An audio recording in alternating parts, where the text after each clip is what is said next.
ছাত্র জনতার উপর হামলার প্রতিবাদে গাজীপুরে চলছে বিক্ষোভ কর্মসূচি। এই মুহূর্তে সেখানে আছেন রিপোর্টার আমান নবী, সরাসরি যাচ্ছে সেখানে। আক্রমণ করা হয় এবং তাদেরকে রক্তাক্ত করা হয়। প্রায় 20 জন আহত হয়েছেন এবং তার মধ্যে 5 জন ঢাকা মেডিকেল কলেজ হাসপাতালে তারা চিকিৎসাধীন রয়েছেন। তার মধ্যে একজনের অবস্থা গুরুতর। এই পরিস্থিতিতে কিন্তু বৈষম্য বিরোধী আন্দোলন সহ যে সমস্ত সমমনা বিপ্লবী সংগঠন রয়েছে, যারা একটি পরিবর্তনের আকাঙ্ক্ষায় এই বিপ্লবে অংশ নিয়েছিলেন, তারা কিন্তু আন্দোলনে ফুঁসে উঠেছেন।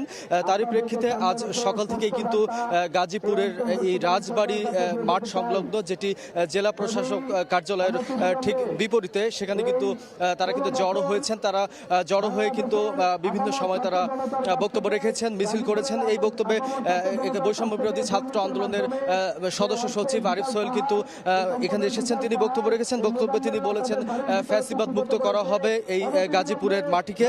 তিনি বলেছেন জুলাইয়ের মতো সুসংগঠিতভাবে কাজ করতে হবে এবং আগামীকাল সকাল 10টার মধ্যে কিন্তু একটা আলটিমেটাম দিয়েছেন, তার মধ্যে প্রশাসনকে ব্যবস্থা নিতে হবে, নতুবা তারা কিন্তু কঠোর কর্মসূচির দিকে যাবেন। তবে গাজীপুরের নেতারা বলেছেন আজ সন্ধ্যা বিকেল 5টা নাগাদ কিন্তু এই আলটিমেটামকে তারা জুড়ে দিয়েছেন। পাশাপাশি আরিফ সোহেল একটি বক্তব্যে একটি বিষয় স্পষ্ট করেছেন, বলেছেন এই লড়াইয়ে সকলেই ভাই ভাই, তাদের উপর আস্থা রাখার আহ্বান জানিয়েছেন এবং সুশৃঙ্খলভাবে এই আন্দোলনটি চালিয়ে যাওয়ার কথা বলেছেন। আরিফ সোহেল আরও একটি বিষয় যোগ করতে চেয়েছেন, সেটি হলো তিনি বলেছেন যে সরকার অপারেশন ডেভিল হান্ট ঘোষণা করেছেন।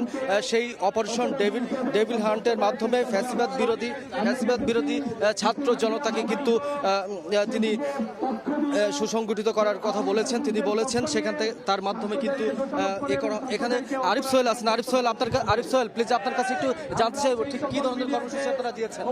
আমরা এখানে ডিসি অফিসের সামনে অবস্থান কর্মসূচি পালন করছি।